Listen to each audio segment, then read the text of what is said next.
एक ट्रेन जो अभी अभी चालू हुई थी, प्लेटफॉर्म से निकली ही थी। उस ट्रेन में एक महिला बैठी थी और उसने देखा कि उसका एक जो सहयात्री है, एक व्यक्ति बहुत रो रहा है, आंसू पोंछे जा रहा है। उस महिला को लगा शायद जिनसे दूर जा रहा है उसका ये दुख है, और उसने पूछना ठीक नहीं समझा। रात हो गई, वो महिला सो गई, परंतु जब दूसरा दिन था ट्रेन में तो उसने देखा कि वो पुरुष, वो व्यक्ति अभी भी रोए जा रहा है, बहुत रो रहा है, आंसू पोंछ रहा है और रोए जा रहा है, रोए जा रहा है। उसके मन में प्रश्न आया कि इससे पूछूं क्या कारण है, क्यों रो रहे हो। फिर लगा पता नहीं इसके जीवन में कोई आंतरिक दुख होगा, दर्द होगा, कोई ऐसी पीड़ा होगी, और न मालूम यदि मैं पूछ बैठी तो हो सकता है कि उसका वो दुख, वो दर्द शायद बढ़ जाए। इसलिए दूसरे दिन भी वो महिला उस व्यक्ति को केवल देखती है, कहती कुछ नहीं, परंतु वो सहयात्री सारे ही दिन भर रोते रहता है, रोते रहता है, रोते रहता है, आंसू पोंछते रहता है, अपना मुंह छिपाता है, पैरों में रुमाल से आंसू पोंछे जाता है। तीसरा दिन आता है ट्रेन में। अब उस महिला से रहा नहीं जाता, क्योंकि वो अब भी रो रहा है, और वैसे ही रो रहा है जैसे ट्रेन चालू होने के 2-3 मिनट के बाद वो रो रहा था। तो वो महिला से अब रहा नहीं जाता है और वो पूछती है कि क्या दुख है, क्यों आप रो रहे हो। तो वो व्यक्ति कहता है कि क्या बताओ, मैं बता नहीं सकूंगा, और रोने लगता है। वो कहती है कि बताओ, शायद तुम्हारा दुख हल्का हो जाए, शायद मैं तुम्हें कुछ मदद कर सकूं। तो वो व्यक्ति कहता है, ये ट्रेन तो कन्याकुमारी जा रही है और मुझे तो दिल्ली जाना था, और इसी दुख की वजह से मैं रो रहा हूं। और जैसे ही ट्रेन में बैठने के बाद मुझे ये पता चला, तभी से मेरा दुख आरंभ हुआ, क्योंकि ये तो उस गंतव्य की ओर जा ही नहीं रही जहां मुझे पहुंचना था। और 3 दिन तक वो रोता रहा, और 3 दिन तक वो दुख मनाता रहा। चाहता तो शायद किसी ट्रेन पर किसी स्टेशन पर उतरकर दूसरी ट्रेन ले लेता, परंतु नहीं ली, और रोता रहा, रोता रहा, रोता रहा। ट्रेन गलत थी।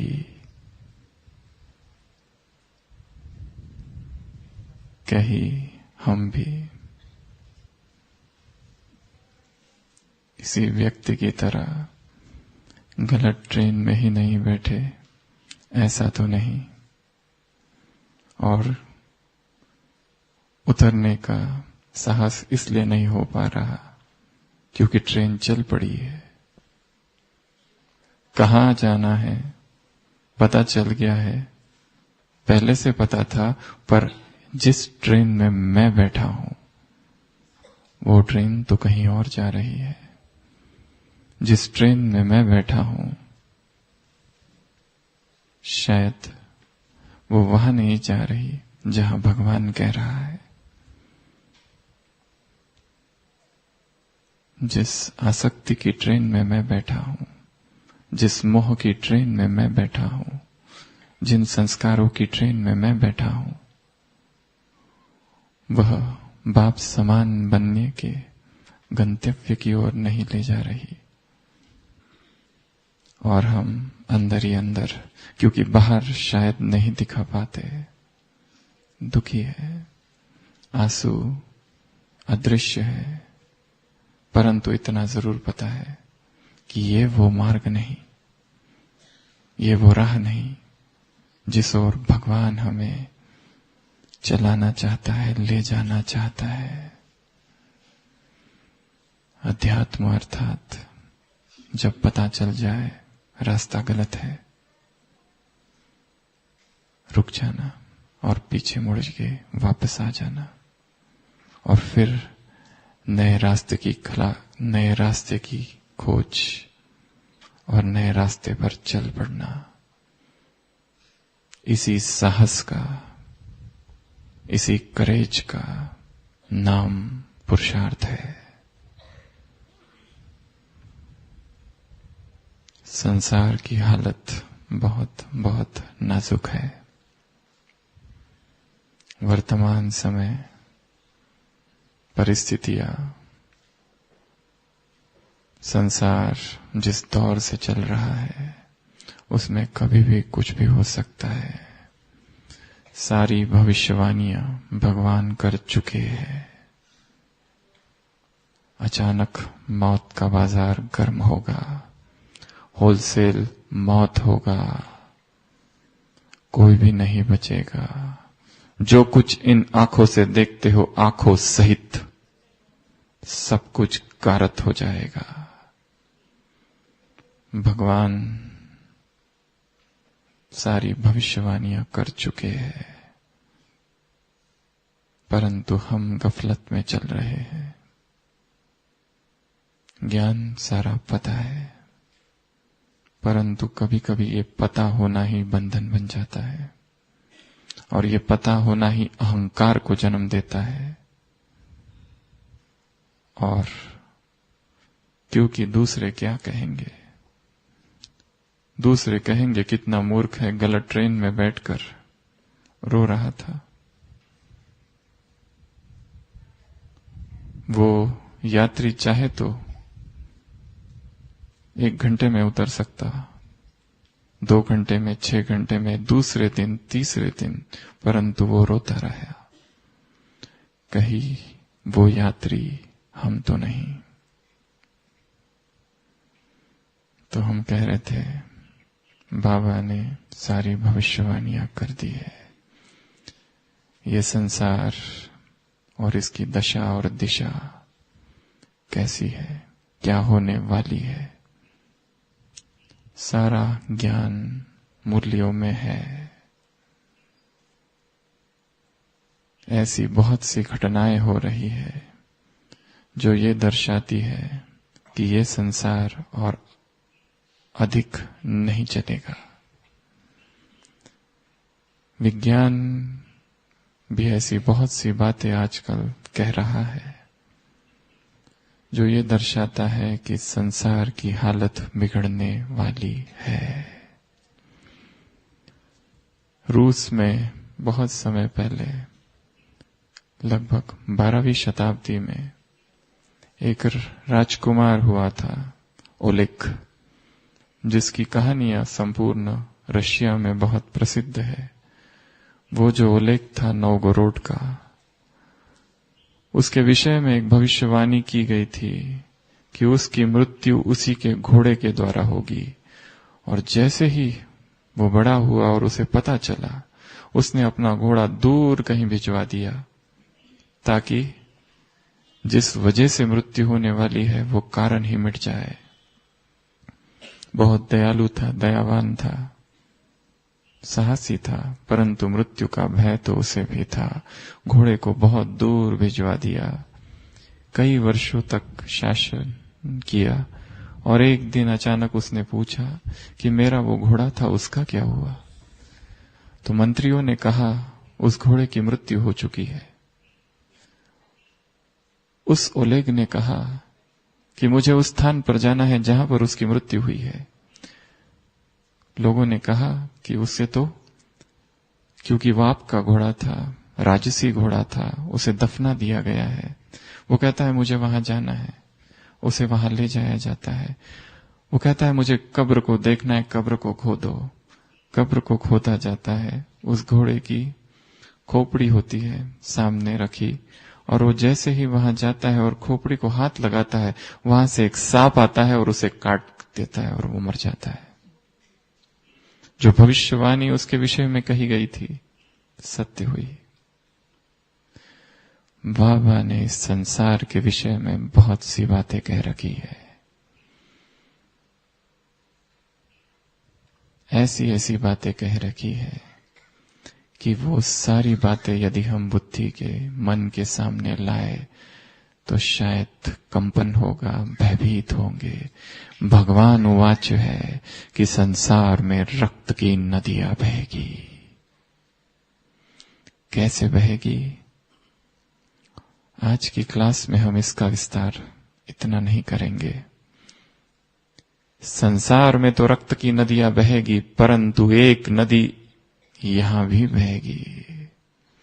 एक नदी ब्राह्मण संसार में भी बहेगी, और वो नदी उस रक्त की नदी से बहुत खतरनाक होगी, क्योंकि वो नदी होगी पश्चाताप की नदी। संसार की आत्माएं दुखी हो होकर शरीर छोड़ेगी, परंतु इस ब्राह्मण परिवार में, इस ब्राह्मण समाज में भी आंसू की नदियां बहेगी, और वो आंसू खून के आंसू होंगे, पश्चाताप के आंसू होंगे। आत्माओं को महसूस होगा कि भगवान हमें मिला, उसने हमें ये श्रीमत दी, उसने हमें ये कहने को कहा, परंतु हमने ये नहीं किया। वो जो आंसू होंगे वो खून के आंसू होंगे। संसार में रक्त की नदियां बहेगी। ऐसे 8 से 10 कारण बताए जाते हैं जिससे इस संसार का सर्वनाश होगा। एक कारण जो वैज्ञानिक कहते हैं, और 2013 में साइबेरिया नाम के एक स्थान पर जो हुआ था, उल्का पिंड, एस्टेरॉइड्स, एलियन अटैक, ऐसे इस धरती ग्रह के इर्द गिर्द कुछ ऐसी बातें, ऐसी चीजें, ऐसे ग्रह भटक रहे हैं, घूम रहे हैं। यदि वो टुकड़ा इस धरती पर पटक जाए तो एक क्षण में विनाश हो सकता है। ऐसा 2013 में, 2013 में साइबेरिया में हुआ था और 1600 लोग मर गए थे। एलियन अटैक या फिर एस्टेरॉइड अटैक। दूसरा एक कारण बताते हैं, सोलर स्टॉर्म, सूर्य जो है और जो ऊर्जा वो फेंक रहा है, एक समय आएगा उसकी ऊर्जा का तापमान इतना बढ़ जाएगा कि जैसे उसको छींक आएगी, स्नीजिंग ऑफ द सन, और वहां से प्रचंड अग्नि के गोले इस धरती पर गिरेंगे। ये दूसरा कारण बताया जाता है। तीसरा, सुपर वोल्केनोस। इटली में एक स्थान है जहां पर एक फ्रोजन वोल्केनो है। अगर सुपर वोल्केनो आ गया तो उसका वो लावा शायद सारी पृथ्वी को ढक देगा। अगला एक कारण है methane sea belt, methane sea bust. जो समुद्र है उसके नीचे मीथेन गैस, मीथेन का एक तल है, वो यदि फैल जाए पूरे समुद्र में तो संपूर्ण समुद्र के जो प्राणी हैं, जीव जंतु है, नाश हो जाएंगे। और वैज्ञानिकों का कहना है कि ऐसा हुआ था बहुत समय पहले। दूसरा एक कारण है जिसकी चर्चा बाबा कहते हैं, third world war, nuclear war. स्थिति अभी भी बहुत गंभीर है। अभी भी शिखर वार्ता नॉर्थ कोरिया और अमेरिका के बीच अब तक नहीं हुई है। 12 जून को शायद होगी या नहीं होगी, पता नहीं। Summit meeting. स्थिति अभी भी गंभीर है। एनवायरमेंटल डैमेज, इंपैक्ट, धरती, जल, वायु सब कुछ प्रदूषित हो रहा है। Green house effect, black hole theory, जो तापमान 1880 में धरती का था उससे 0.8 डिग्री अभी बढ़ चुका है। जो ग्लेशियर से बर्फ पिघलेगा और जब बर्फ पिघलना चालू करेगा तो सुनामी आएगा और वो सारा पानी शहरों में घुसेगा। बाढ़। बाबा ने कहा है 5 प्रकृति के खिलाड़ी खेल करेंगे। माया के 5 खिलाड़ी खेल करेंगे। पुराने संस्कार खेल करेंगे। भटकती हुई आत्माएं खेल करेंगे और तुम्हारे अपने पुराने संस्कार।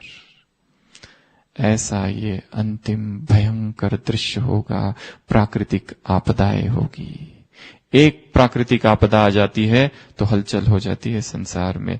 सोचो यदि 5 तत्व एक साथ महाप्रलयंकारी विनाश करेंगे तो हमारी कैसी स्थिति होगी। क्या हम अशरीरी हो सकेंगे। सुबह कहा है बाबा ने, बाप ड्रिल मास्टर है, बाप आए हैं तुम्हें ड्रिल सिखाने के लिए, अशरीरी भव।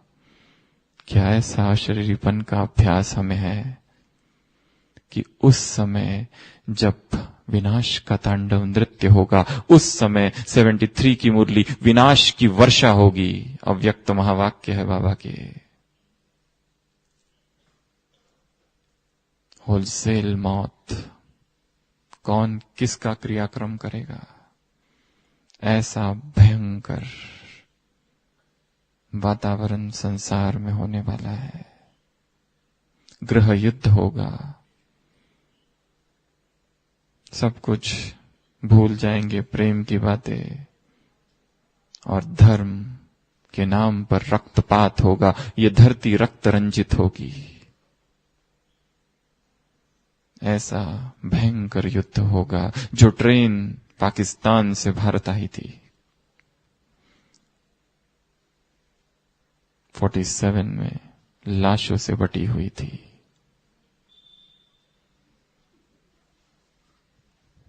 वैसा ही सीन, दर्दनाक सीन फिर होगा। ये संसार में क्या होगा उसका वर्णन बहुत खतरनाक होगा। सोचो, आंखें बंद कर कर रक्त की नदियां किसे कहा जाता है। नदियां बहेगी मनुष्य के रक्त की। धरती चारों ओर चीखेगी, पुकारेगी, हाहाकार होगा। डराने के लिए नहीं, परंतु अव्यक्त वाक्य है, मुरलियों में आई हुई बातें हैं और ऐसा होगा। क्योंकि जो कह रहा है वो संपूर्ण सत्य है। जो कह रहा है त्रिकालदर्शी है, सर्वज्ञ है, सब कुछ जानता है। परंतु इससे भी खतरनाक, इससे भी दर्दनाक, इससे भी भयावह, इससे भी डेंजरस, इससे भी टेरिबल, इससे भी टेरिफिक, इससे भी हॉरिफिक दृश्य यहां होगा। और वो होगा खून के आंसू।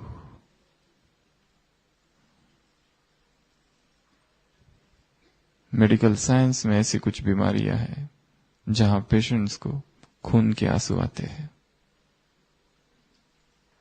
बहुत rare genetic disorders, Gardner Diamond syndrome,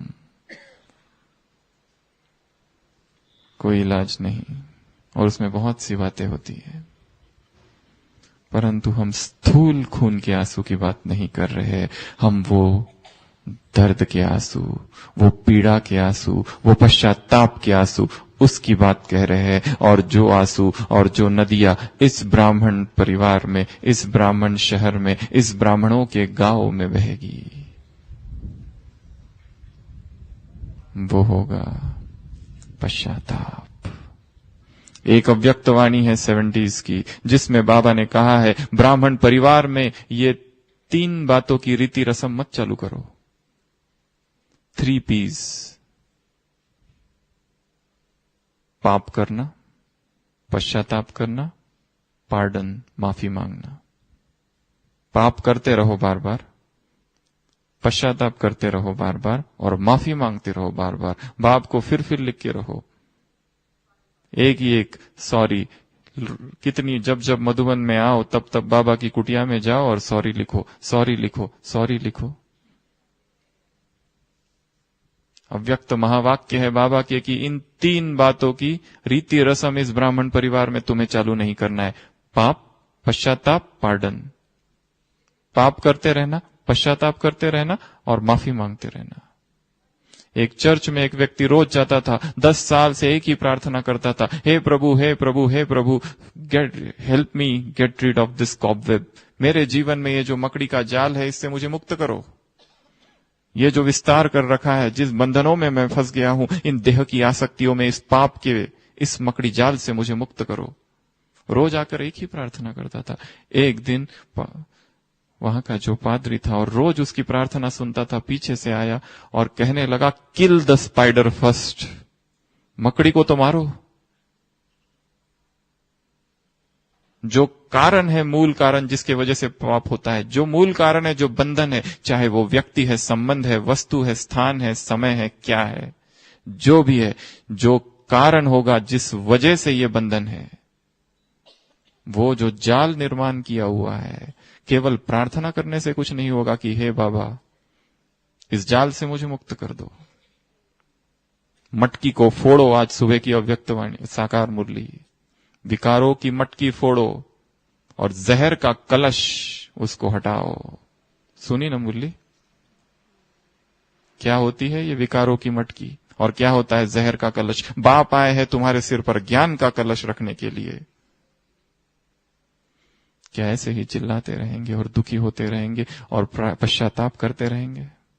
पश्चाताप नहीं, अब प्रायश्चित्त करना है। 2 शब्द है भाषा में, पश्चाताप और प्रायश्चित्त। पश्चाताप अर्थात मेरे से गलती हो गई, आज कल नहीं करूंगा। चोरी हो गई, नहीं करूंगा। गलत बोल दिया, नहीं बोलना चाहिए था। विकार में चला गया, नहीं जाना चाहिए था। गलती हो गई, बाबा माफ कर दो। यह है पश्चाताप। चालू ही चालू है, चालू ही चालू है। परंतु प्रायश्चित्त कुछ और अवस्था है। पश्चाताप कहता है मैंने गलत किया, प्रायश्चित्त कहता है मैं गलत हूं। चेतना का परिवर्तन जब होगा, ट्रांसफॉर्मेशन जब होगा, उसे कहा जाता है प्रायश्चित्त। केवल पश्चाताप करना और केवल माफी मांगते रहना ये नहीं, परंतु भाषा में दोनों शब्द समानार्थी के रूप से प्रयोग किए जाते हैं, परंतु ये सूक्ष्म अंतर है। वह पश्चाताप जो एक ही बार हो, उसे प्रायश्चित्त कहा जाता है। बार बार गलती करते रहना, बार बार खत लिखते रहना, बाबा खुश नहीं होगा इससे। तीव्र पुरुषार्थ की 1987 की एक अव्यक्त वाणी में बाबा ने परिभाषा दी है, जो गलती एक बार की है उसको दोबारा न करना, अर्थात तीव्र पुरुषार्थ। ये परिभाषा है तीव्र पुरुषार्थ की। तो आज की इस क्लास में ऐसी 10 बातें हम देखेंगे। यदि हम अभी भी सावधान न हुए, कल की वाणी थी, मीठे बच्चे, माया का पहरा तुम पर है, इसलिए सावधान। जिसके लिए ब्राह्मणों को पश्चाताप करना पड़ेगा और खून के आंसू बहाने पड़ेंगे। अंग्रेजी का बहुत सुंदर शब्द है रिपेंटेंस। दोनों के लिए प्रयुक्त होता है प्रायश्चित्त या पश्चाताप। गलत हो गया, नहीं करना चाहिए था, और गलत कर दिया और उसके बाद में छिपाया, यह तो और बड़ी बात है। विदेश में कभी संत हुआ था सेंट अगस्टीन, और क्रिश्चियनिटी को सबसे ज्यादा प्रभावित करने वाली उसकी जीवन कहानी the confessions of Saint Augustine. उसने अपने जीवन में मैंने क्या क्या गलतियां की, क्या क्या पाप किए, what are moral sins I committed, वो सारों का उसने वर्णन किया है। और फिर अंत में लिखा कैसे मैं भगवान का बन गया, परंतु ये मेरा जो पापमय जीवन है उसने सब दुनिया के सामने रखा कि ये सब करने के बाद मुझे भगवान मिला। सब कुछ लिखा, वो सारे सिंस, वो सारे पाप, कुछ भी नहीं छिपाया दुनिया से, खुली किताब के जैसे लिख दिया। बहुत प्रसिद्ध किताब है the confessions of Saint Augustine. एक एक चीज बचपन में, युवा में कैसी वासनाओं ने उसको पकड़ा और कैसे भगवान से दूर होता गया और कैसे आया। तो एक है पाप करना, परंतु उससे भी बड़ा अपराध है वो कर कर छिपाना। घाव नासूर होगा, साकार महावाक्य है बाबा के। सबसे पहला पश्चाताप, सबसे पहली बात जिसके लिए ब्राह्मणों को पश्चाताप करना पड़ सकता है, और हम उस लिस्ट में ना आए यदि हम चाहते हैं, तो अभी ही सावधान, अभी ही अलर्ट, अभी ही जागृत, अभी ही चौकन्ना, अभी ही चौकस, अभी ही माइंडफुल हो जाना है। जैसे हमने कहा, बहुत सुंदर शब्द है रिपेंटेंस। 10 अल्फाबेट्स है उसमें। सबसे पहला है याद, रिमेम्बरेंस। जितना बाबा को याद करना चाहिए था उतना हमने नहीं किया, जितना अशरीरी बनना चाहिए था उतना हम नहीं बने, जितनी ड्रिल करनी चाहिए थी, आत्माभिमानी बनना चाहिए था उतना हम नहीं बने। समय था, अमृत वेला था, परंतु हम सोए पड़े थे। अमृत वेले का स्वर्णिम समय अशरीरी होने के लिए था। आज सुबह की साकार मुरली अशरीरी हो जाओ तो प्रभाव पड़ेगा, सन्नाटा छा जाएगा, और हम हमेशा लेट, हम अनियमित, हम कभी कर रहे कभी नहीं कर रहे, और हम चार्ट अप डाउन। सबसे बड़ा पश्चाताप तो इस बात का होगा, रिमेम्बरेंस का, याद का। भगवान आया था, कह रहा था याद करो, और हमने कई बार उसकी यादों में अतीन्द्रिय सुख का भी अनुभव किया था। जब जब मधुबन में आए थे, पता नहीं क्या हुआ था और कैसे अशरीरी हो गए थे, पर यह भी पता नहीं चला कि जैसे ही लौकिक में गए और खलास, कैसी आंधी आ गई और कैसे तूफान आ गए, कैसे संबंधों में कड़वाहट छा गई, पता ही नहीं चला।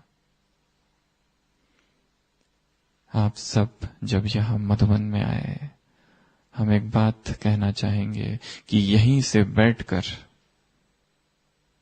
प्लानिंग करनी है अगले 6 मास की, याद की, योग के चार्ट की। यहां बैठकर बाबा की कुटिया में बैठो, शांति स्तंभ पर बैठो, हिस्ट्री हॉल में, कमरे में, और एक अगले 6 महीने की मास्टर प्लान बनाना है कि वहां जाने के बाद क्या मैं करूं। वहां जाने के बाद ऐसी वो कौन सी बातें हैं जो मेरे चार्ट को, याद को नष्ट कर देती है। Kill the spider. वो जो मकड़ी है जो जाल बुन रही है, उसी मकड़ी की खोज और उसको नष्ट कर देना। कौन है वो? क्या व्यक्ति है, वस्तु है, संबंध है, धन है, पद है, क्या है? संसार की आसक्ति है, संसार के भोग विलास है, क्या है? हम वो सब नहीं कर सकते जो संसार की आत्माएं कर रही है। वही भागदौड़, भागे जा रहे, भागे जा रहे, भागे जा रहे। भगवान कह रहा है रुको, मैं आया हूं, परंतु ब्राह्मण आत्माएं भी भाग रही है उन्हीं वस्तुओं के पीछे, जिन वस्तुओं के पीछे संसार भाग रहा है, उन्हीं अल्पकाल के नाम मान शान के पीछे। सेवाएं दूर रह रही है और कुछ और ही कर रहे हैं। करना कुछ और चाहिए, कर क्या रहे हैं? ट्रेन में जा रहे हैं, बुद्धि कहीं और है। सुबह मुरली में बाबा कह रहे हैं ट्रेन पूरी तुम्हारी प्रजा बन जाए। हाथ में लिटरेचर और साथ कौन? जो बताएगा उसको इनाम। लाडला कृष्ण। सेवा करो। और हम किस बात में लगे हुए हैं? आत्माओं का कल्याण करने में, या खुद ही अपने दुख दर्द में डूबे हुए हैं? खुद ही गलतियां कर रहे हैं और रोज पश्चाताप कर रहे हैं, रोज रो रहे और रोज खत लिख रहे हैं बाबा को माफ कर दो। बाबा कहते हैं बस ये लिखो, आयाम ओके, सब ठीक चल रहा है। शक्तिशाली अमृत वेला हुआ, मुरली का चिंतन मनन हुआ, बाबा सेवाएं भी आज बहुत की, मैं संतुष्ट रहा, मुझसे सब संतुष्ट रहे, कहीं कोई श्रीमत का उल्लंघन नहीं किया। रात को सोते समय ऐसी शक्तिशाली स्थिति में सो जाना, तो सोचो कैसा अमृत वेला होगा दूसरे दिन। तो सबसे पहला पश्चाताप होगा याद का। और दूसरा है एम्पावर। खुद को शक्तिशाली नहीं बनाया, इसका पश्चाताप। खुद को हम शक्तियों से भर सकते थे, भगवान आया था, अपनी सारी शक्तियां हमें दे रहा था, परंतु हम कुछ और बातों में लगे थे, ईश्वरीय शक्तियों को स्वयं में नहीं भरा। और फिर जब दर्दनाक दृश्य सामने आएंगे और फिर भटकती हुई आत्माएं का प्रकोप होगा, तब हम भयभीत हो जाएंगे। तब लगेगा क्यों मैं अपने आप को शक्तिशाली मैंने नहीं बनाया। समय था, अवसर था, स्थान भी था, फिर भी मैंने शक्तिशाली नहीं बनाया। दुख होगा, रिमोर्स, पेनिटेंस, कॉन्ट्रिशन, कॉन्ट्राइट स्पिरिट।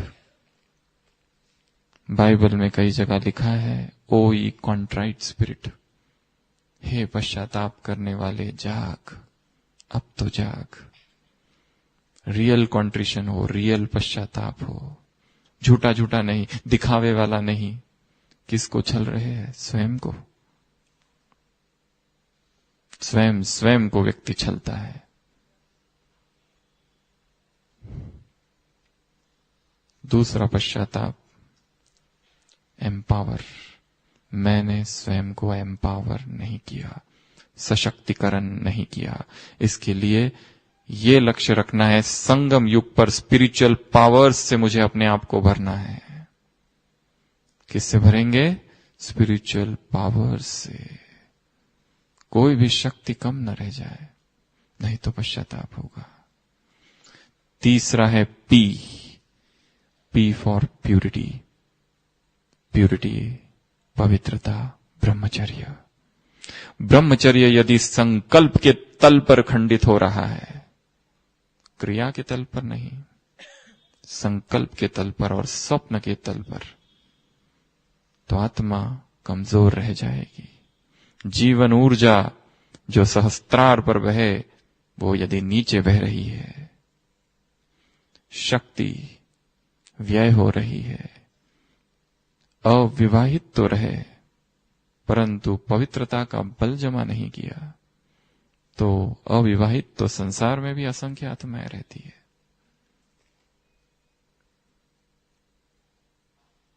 सेलिबसी केवल ब्रह्मचर्य नहीं, ब्रह्मचर्य की बहुत ऊंची परिभाषा है। ब्रह्मी स्थिति, ब्रह्म में जो आत्मा की स्थिति है वो ब्रह्मचर्य। ब्रह्मा का जो आचरण था वो ब्रह्माचर्य। संपूर्ण पवित्रता जहां हो वो ब्रह्मचर्य।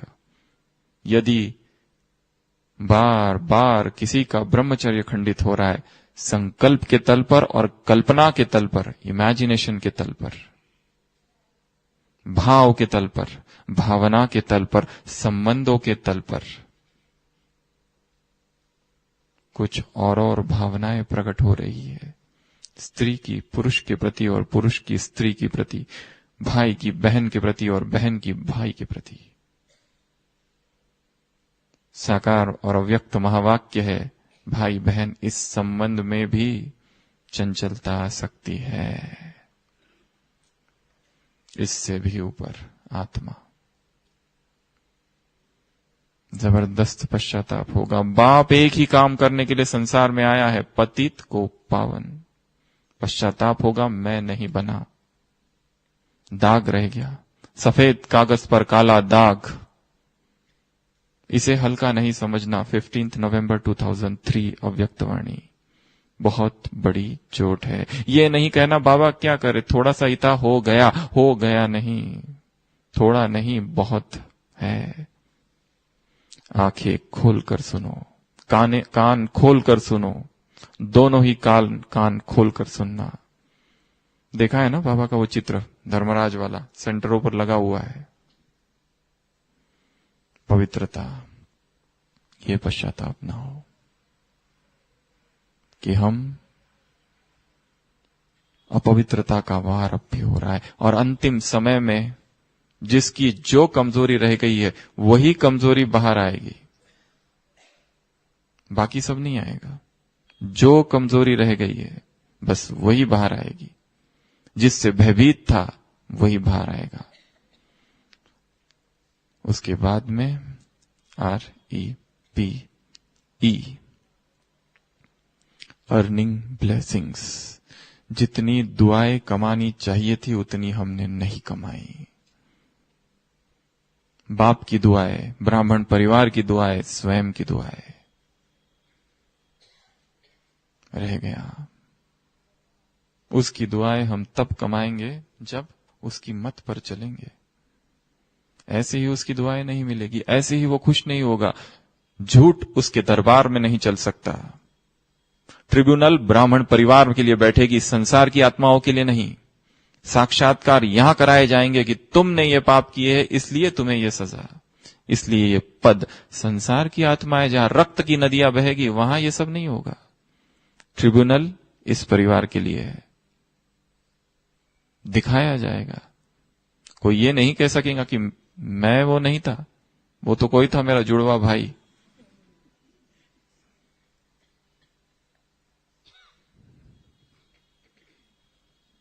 ऑडियो वीडियो की व्यवस्था सूक्ष्म वतन में है, सब दिखा देगा बाबा, वीडियो सहित।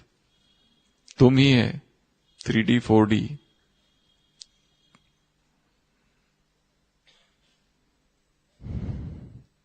दुआएं कमानी है सेवाओं से, श्रीमत पर चलकर।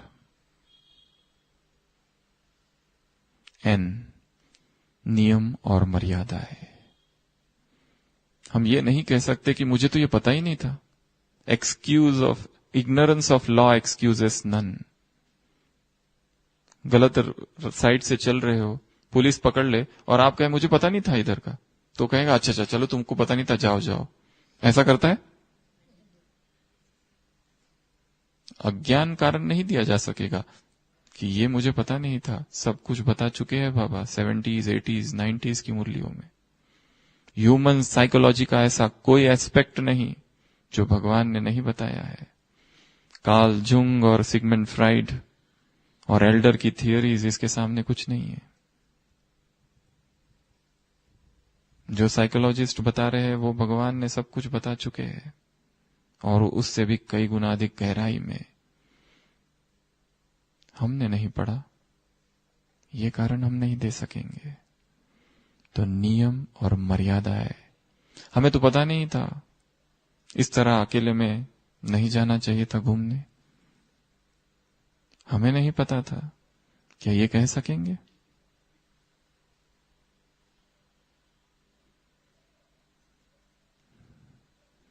फिर दुख होगा, फिर दर्द होगा। यदि कोई सीनियर कह दे कि क्या तुम उसके साथ थे? हां या ना में जवाब दो, बाकी क्या थे और कहां थे हम वो सोचेंगे। दर्द होगा।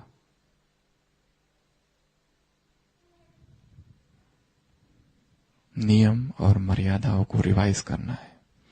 जिनके पास वो लिस्ट नहीं है नियम और मर्यादाओं की, वो प्राप्त कर सकते हैं, मधुबन में मिल जाएगी। ब्राह्मणों के क्या नियम है और क्या मर्यादाएं है। एन के बाद टी, टाइम वेस्ट। संगम युग का ये समय कितना महत्वपूर्ण था और हम लगे थे व्हाट्सएप पे, सोशल मीडिया में, फेसबुक में, और नाम सेवाओं का दे रहे थे और तृप्ति अपने अंदर के दमित भोग इच्छा की कर रहे थे।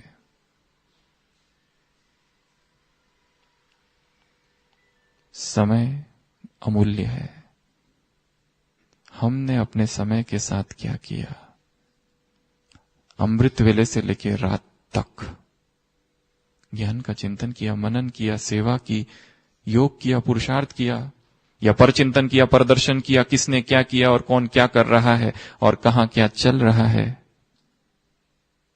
इसी में लगे रहे तो खून के आंसू आएंगे। बाबा ने कहा है समय और संकल्प सबसे बड़ा खजाना है। दो, जिसने इसको गवा दिया सब गवाया।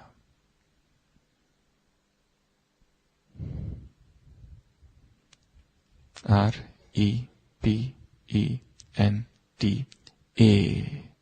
Abuse father. बाप की जिसने निंदा की, भगवान जब धरा पर आया, बाबा तो ये भी कहते हैं जिसने मुझे सर्वव्यापी कहा उस सब ने मेरी निंदा की, एक एक से हिसाब लूंगा, एक को भी नहीं छोड़ूंगा जिसने मुझे सर्वव्यापक कहा। यह बाबा का बहुत ही सेंसिटिव पॉइंट है। दो ही तो उसके सेंसिटिव है, एक तो गीता का भगवान और दूसरा सर्वव्यापी। बाकी सब चीजें ठीक है तुम्हारी, पर ये दो चीजें तुमने जो की, मैं छोड़ूंगा नहीं तुमको। दादी जानकी ने एक बार बाबा से कहा भी था, बाबा आपको बुरा लगा क्या?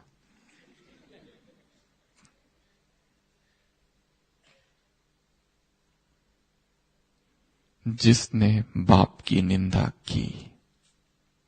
आप सबको होमवर्क दे रहे हैं, एक ब्राह्मण आत्मा बाप की निंदा किस तरह से करता है, लिखना है कल या जब भी समय मिला।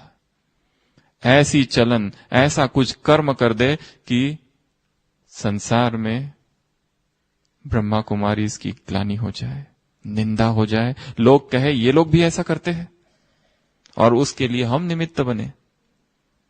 हम तो समझते थे ये लोग बहुत अच्छे हैं, पर ये लोग भी झगड़ा करते हैं, ये लोग भी चोरी करते हैं। बाप की जो निंदा करेगा, खून के आंसू फिक्स है। हमें बाप का नाम भला करना है, उसको प्रत्यक्ष करना है, उस पर मुरलिया है। और हमने कुछ ऐसा कर दिया जिससे संसार की आत्माएं हम पर हंसने लगे, थू थू करने लगे। सारी संस्था की बदनामी जिससे हो, यज्ञ की जिससे बदनामी हो, ऐसा कोई कार्य, ऐसा कोई वाक्य, ऐसा कोई बोल हमने कर दिया, कितना बड़ा बोझ होगा। यज्ञ का बोझ, बहुत बड़ा पाप होगा वो। तो ये भी एक ऐसी चीज है कि स्वयं को तैयार करना है इस तरह से कि बाबा का नाम वाला हो, ना ही उसकी ग्लानि। Abuse father.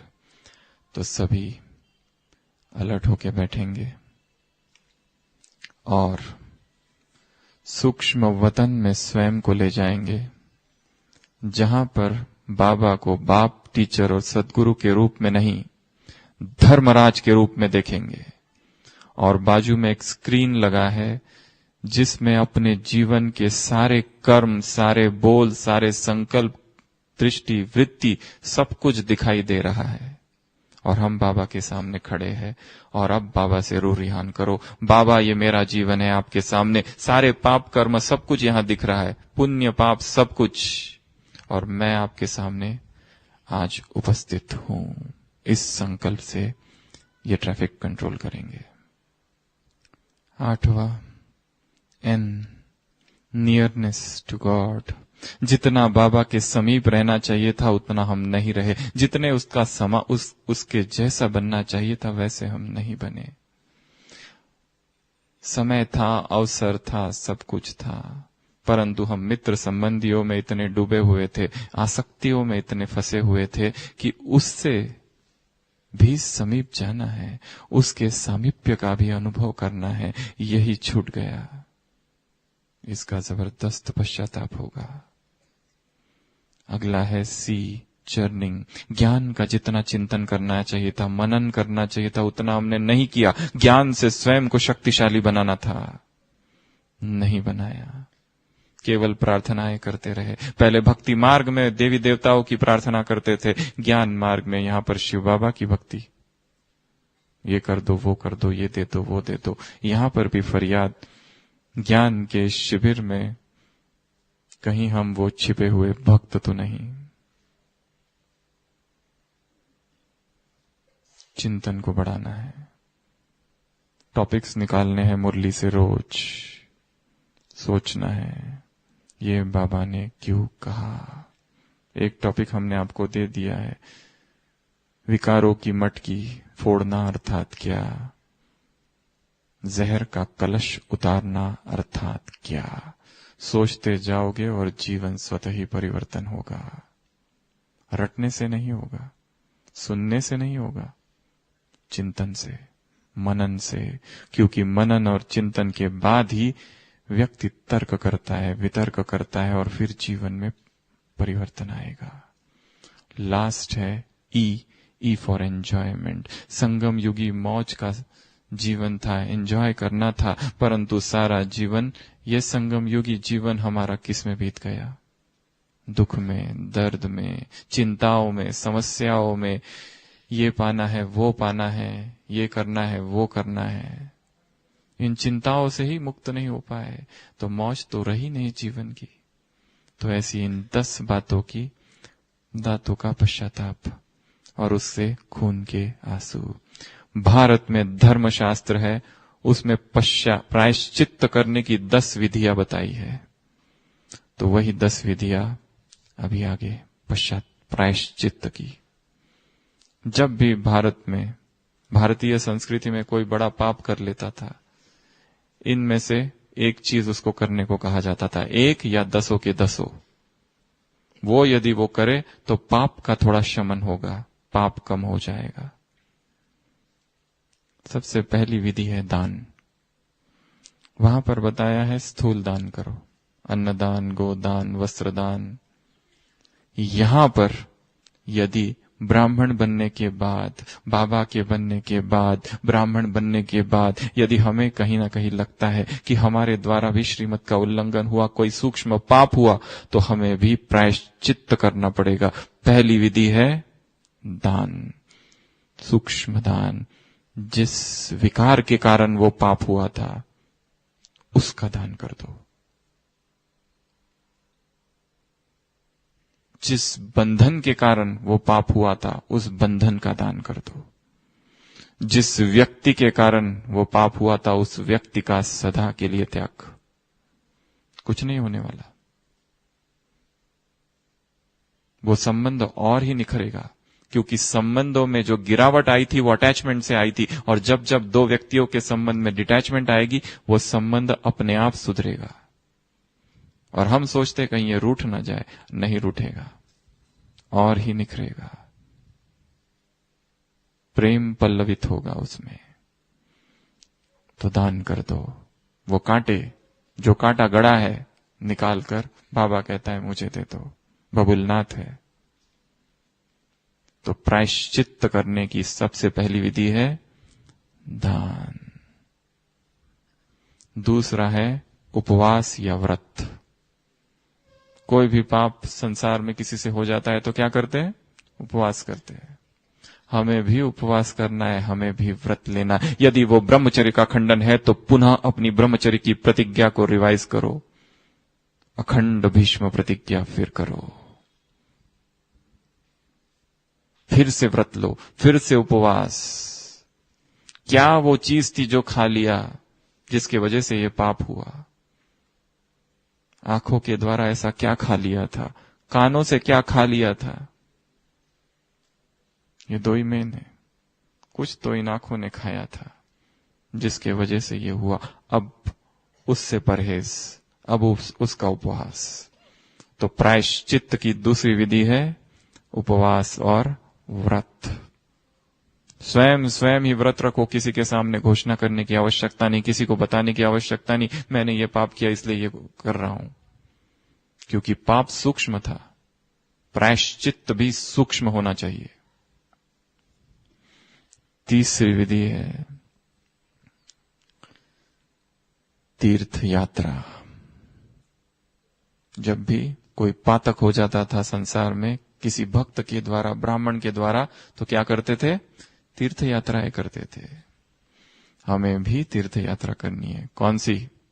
एक तो आप अभी आ चुके हो, मधुबन ही संसार का सबसे बड़ा तीर्थ है। इस स्थान पर आ जाना ही एक अवसर है। नियति ने, ड्रामा ने, भगवान ने एक अवसर दिया है अपनी भूल को सुधारने का।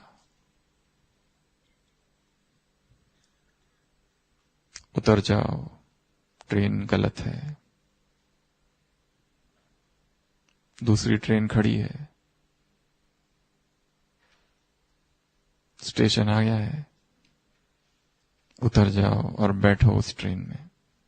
संगम युगी एक्सप्रेस छूट जाएगी नहीं तो सीधा सतयुग तक पहुंचाएगी, अगर बीच में यहां वहां ना उतरे उस ट्रेन में।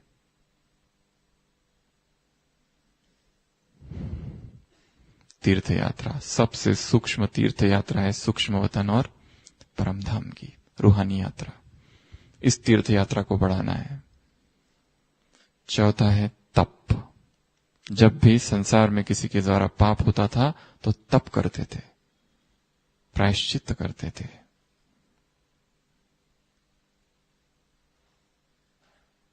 हमें भी अपनी तपस्या भट्टी करनी है। यहां आकर नहीं, केवल यहां से जाने के बाद वास्तविक भट्टी चालू होगी वहां। उसकी प्लानिंग यहां बैठकर करनी है।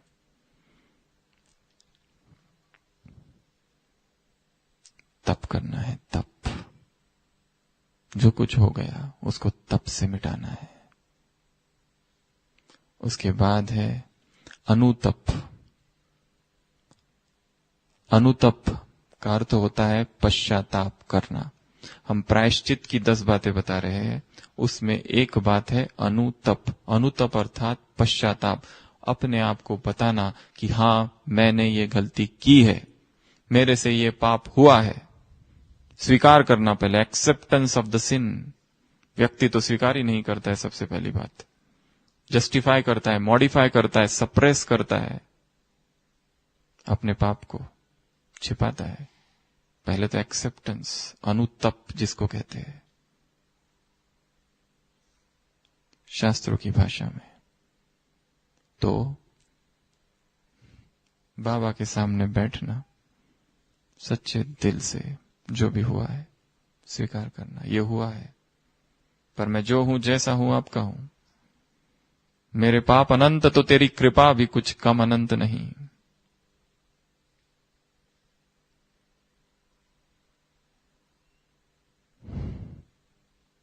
उसके बाद है होम। होम करना अर्थात यज्ञ करना। जब भी संसार में कोई पाप करता था तो यज्ञ करते थे, और इस संसार में सबसे बड़ा यज्ञ है ज्ञान यज्ञ। गीता में अर्जुन को भगवान कहते हैं, अर्जुन तुम ज्ञान यज्ञ करो, अपने आप को इस ज्ञान में डुबो दो। सारी अव्यक्त मूल्यों की स्टडी में अपने टाइम को लगाओ।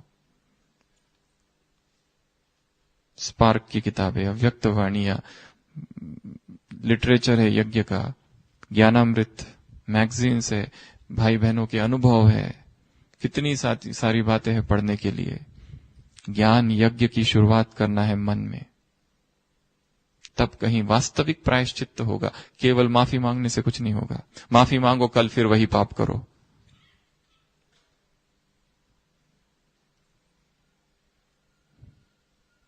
अगला है स्नान।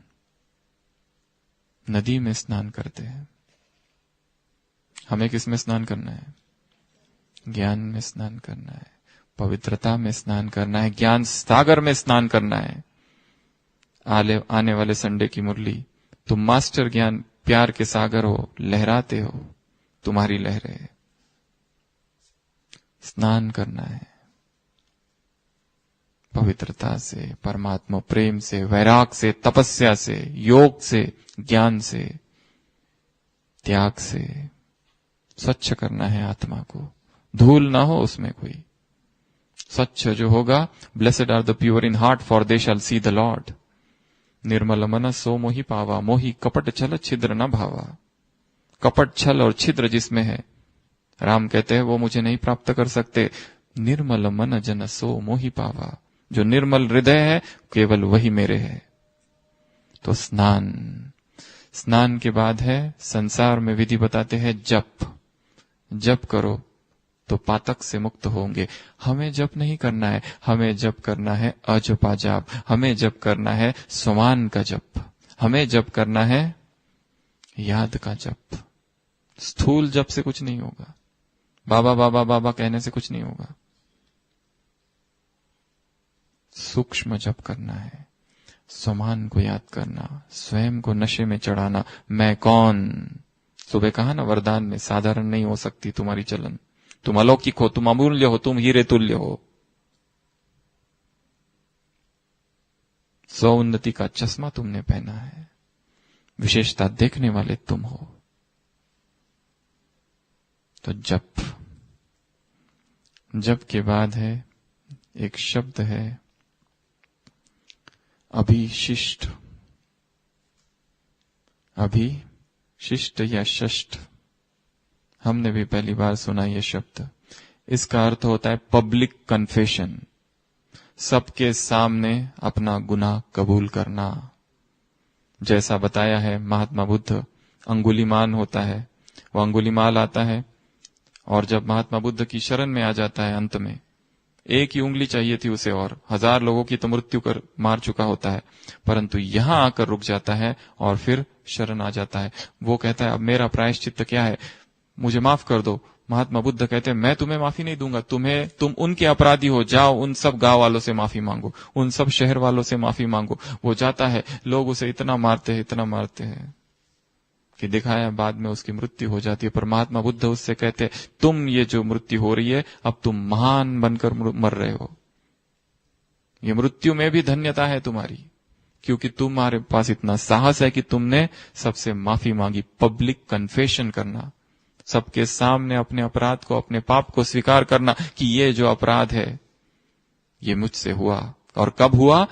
भगवान का बनने के बाद। कब हुआ? मधुबन में बाबा से मिलने के बाद। कब हुआ? मधुबन में भट्टी की, मधुबन में दादियों से मिले, पालना ली, बड़ों की पालना, मधुबन में रहे, सब कुछ करने के बाद, उसके बाद बाबा ये हुआ।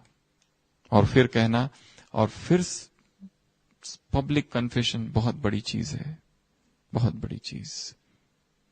और लास्ट में बताते हैं प्राणायाम। ये 10 विधियां है प्रायश्चित्त की। प्राणायाम अर्थात जिसमें व्यक्ति प्राणों का आयाम करता है, प्राणों को वश में करता है, अर्थात योग में लग जाता है। योग अर्थात संसार में योग, तो अभी अंतर्राष्ट्रीय योग दिवस होने वाला है, तो सब जगह पर योगासन, तो वो सब करना भी प्रायश्चित्त की एक विधि है। हमारा योग अर्थात श्वासों का केवल नियंत्रण नहीं, हमारा योग अभ्यास प्राणायाम अर्थात श्वासोश्वास एक की याद, ये प्रायश्चित्त है। तो प्रायश्चित्त की ऐसी 10 विधियां है। कौन कौन सी? पहला दान, दूसरा उपवास या व्रत, तीसरा तीर्थ यात्रा, चौथा तप, पांचवा अनुतप, अगला होम या यज्ञ, अगला स्नान, अगला जप, अगला अभिशिष्ट या अभिषष्ट है शायद, षष्ठ संस्कृत शब्द है, अगला प्राणायाम। तो ऐसी ये 10 विधियां है जिससे हमें प्रायश्चित्त करनी है।